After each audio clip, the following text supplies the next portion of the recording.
तो ये बहुत बड़ा मैसेज आज यहाँ हमें मिला है।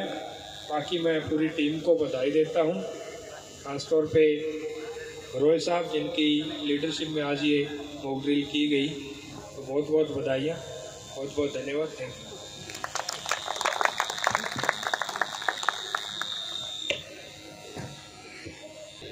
आवेदन करूंगा कि वो भी हमारे मॉक ड्रिल के बारे में थोड़ा ब्रीफ कर राय रखें। नमस्कार सर, ये जो मॉक ड्रिल की गई है ये प्रैक्टिस लगातार रहनी चाहिए और हर एक कर्मचारी को जो इसमें संलिप्त है उनको ये पता होना चाहिए मेरा काम क्या है। नंबर 2 बात, जो IOCL के अधिकारी हैं उनका लाइजनिंग पुलिस के साथ भी लगातार होना चाहिए। अब यह घटना घटने पे एकदम से हाथ खड़े हो जाए, भाई किसको फोन करें? फायर ब्रिगेड, एम्बुलेंस, प्रशासन, SHO कंसर्न या चौकी भी है कोई, उनके भी नंबर हो, उनके साथ मीटिंग लगातार होनी चाहिए। और उन पुलिस विभाग के अधिकारियों कर्मचारियों को भी ये पता हो हमारी एरिया से कहाँ तक कितने किलोमीटर की ये लाइन गई हुई है, हमारा दायरा कहाँ तक। ये मैं रिक्वेस्ट करूंगा SHO साहब से भी, जो कंसर्न चौकी इंचार्ज है इनके साथ लगातार लाइजनिंग रखें और अपने एरिया का उनको ज्ञान होना चाहिए, भाई हमारे एरिया में ये पाइपलाइन इतने किलोमीटर तक है। और जो पेट्रोलिंग पार्टी है IOCL की, उनके साथ भी उनकी लाइजनिंग होती है। Thank you. आज जो ये एक्सरसाइज की गई ये ईयरली एक्सरसाइज है। हर साल जहाँ जिस भी डिस्ट्रिक्ट में ये पाइपलाइन गुजरती है वहाँ ये की जाती है। और आज बहुत ही अच्छी एक्सरसाइज ये IOCL जो हमारी रिफाइनरी है पानीपत, उनके ये एक्सरसाइज ईयरली एक्सरसाइज जो बहुत अच्छी एक्सरसाइज रही। इसमें जो पूरा कोऑर्डिनेशन है सभी विभागों का, पुलिस का, हमारे जो पानीपत IOCL, BPCL, इनके सभी जो हमारे डिपार्टमेंट्स हैं इन सभी का जो कोऑर्डिनेशन है ठीक बहुत अच्छा कोऑर्डिनेशन रहा। और इसी तरह के जो स्टैंडर्ड ऑपरेटिंग प्रोसीजर है वो एक्चुअल यदि खुदा न खास्ता कोई इस तरह का इंसिडेंट यदि होता है तो वो फॉलो किए जा सके, ताकि जो प्रशासन है वो भी किस डिपार्टमेंट के हमारे क्या जिम्मेवारी रहेगी यदि कोई ऐसा इंसिडेंट होता है तो वो पहले ही उसको जिम्मेवारी का पता हो और समय पर जो टाइमली एक एक्शन लेना होता है वो लिया जा सके। इसलिए बहुत अच्छा आज ये जो मॉक ड्रिल है ऑफ साइड मॉक ड्रिल रही। सर एक ही जो मॉक ड्रिल ये किया गया है SDM साहब और IOCL के सीनियर अधिकारी और कर्मचारी टेक्निकल टीम में वो सारी यहाँ मौजूद रही।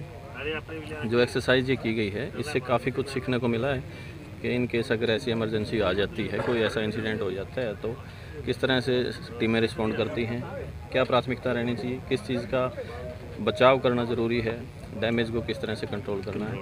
वो गांव वालों के साथ भी गांव वालों को भी उसका समझाया गया है कि ये जो चोरी है ये मात्र कोई छोटी मोटी चोरी नहीं है, ये मतलब अपनी जान को जोखिम में डाल, आप जो पब्लिक लाइफ को भी एक तरह हाँ जी खतरे में डाल रहे हैं। हाँ जी, अपनी लाइफ को खतरे में डाल रहे हैं। तो वो सारी चीज़ें यहाँ डिस्कस हुई हैं और बहुत ज़्यादा इसका बेनिफिट मिला है, काफ़ी अनुभव भी हुआ है और कॉन्फिडेंस बनता है कि इस सिचुएशन में हम कर सकते हैं। कैसे रिएक्ट करना है? जी थैंक यू। जीत कोई भी मॉक ड्रिल हर एक जिम्मेवार नागरिक, कर्मचारी, अधिकारियों की तैयारियों का परखने का एक जरिया होता है। और भविष्य में कोई इस प्रकार की कोई बात हो जाए उस पर अपनी कितनी हमारी तैयारी है ये एक मामला होता है। वो आज हमने का तरीका मिल जाता है जी, वो आज हमने मॉक ड्रिल के जरिए किया है। उसमें जो कमी रही होंगी हम अपनी मीटिंग लेकर प्रशासन के साथ वो अपनी दूर करेंगे। सारे दर्शकों को अपना परिचय दीजिए पद सहित।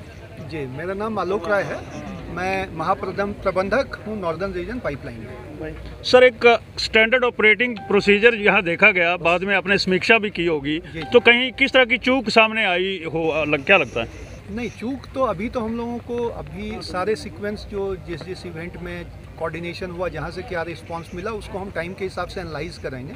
अपेरेंटली हमारे जो SOP हैं उसी को सारे लोगों ने फॉलो किया और हमारा कोऑर्डिनेशन डिस्ट्रिक्ट एडमिनिस्ट्रेशन के साथ और पुलिस के साथ, फायर ब्रिगेड के साथ और एम्बुलेंस के साथ तो अच्छा रहा। सर जानना चाहेंगे कि हाउ ऑफन, कितना अक्सर जो है इस तरह की जो एक्सरसाइजेज कंडक्ट होती हैं? नहीं, ये जो ड्रिल करते हैं जिसको हम सरप्राइज मॉक ड्रिल कहते हैं, ये हम हर डिस्ट्रिक्ट में साल में एक बार करते हैं। जी, तो इस साल के लिए ये करनाल डिस्ट्रिक्ट का है। जिस डिस्ट्रिक्ट से पाइपलाइन जाती है उस डिस्ट्रिक्ट में हम साल में एक बार सरप्राइज माहौल। सर, बात करें करनाल प्रशासन की या असंध जो सिविल एडमिनिस्ट्रेशन है, असंध का जो फायर ब्रिगेड है अथवा स्वास्थ्य विभाग है, एक तरह से कोऑर्डिनेशन किस तरह का मिला आपको? इन सारे विभाग से हमें बहुत अच्छा कोऑर्डिनेशन मिला और हम इसके लिए सारे विभाग के शुक्रगुजार हैं कि इस कोऑर्डिनेशन की वजह से ही हम हरियाणा में इस तरह के किसी भी इंसिडेंट्स को पास्ट में होते वक्त जो कभी भी एक्सीडेंट हुआ है तो हम बहुत इसको बखूबी कंट्रोल में कर लिए हैं और कभी भी कोई कैजुअलिटी नहीं होने दी है। जो स्थानीय सुरक्षा एजेंसियां हैं, पर्टिकुलरली जो पुलिसिंग है, और इनके पास किस तरह का डिस्ट्रिक्ट वाइज कोई नक्शा होता है कि कहां से पाइपलाइन गुजर रही है? हम इसमें क्या होता है कि हम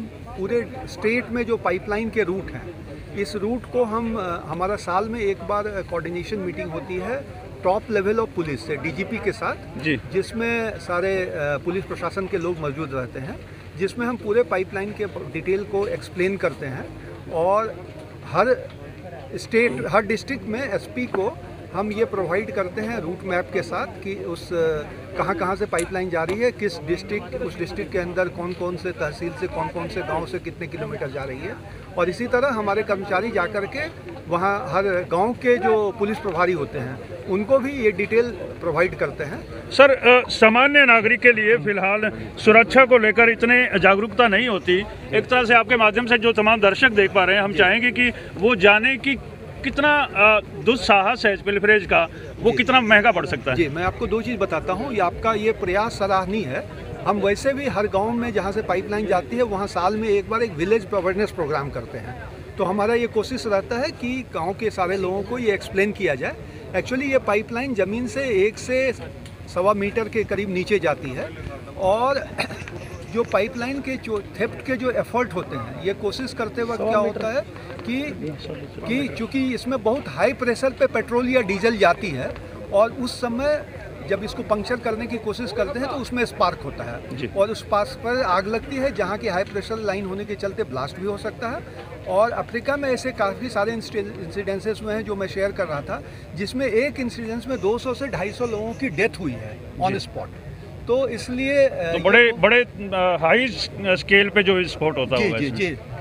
तो इसलिए हमने जो सिक्योरिटी सिस्टम लगाया हुआ है कि जैसे ही कोई भी एक्सकेवेशन होता है हमारे ROW में जहाँ से पाइपलाइन जाती है, तो इसका अलार्म हमारे यहाँ पहुँच जाता है। उस अलार्म के साथ हमारे जो डाटा को एनालाइज करते हैं वो पहले एनालाइज कर लेते हैं ये कि फॉल्स अलार्म है या नॉर्मल है। जैसे कोई खेती कर रही है तो उस समय भी अलार्म जाएगा, लेकिन खेती का और नीचे तक एक्सकेवेट करने के अलार्म को डिफ्रेंशिएट करते हैं और अगर उस पर डाउट होता है तो इमीडिएट हमारी सर्च टीम वहाँ पहुँचती है और साथ में हम पुलिस प्रशासन को इन्फॉर्म कर देते हैं, पुलिस की टीम भी पहुँचती है।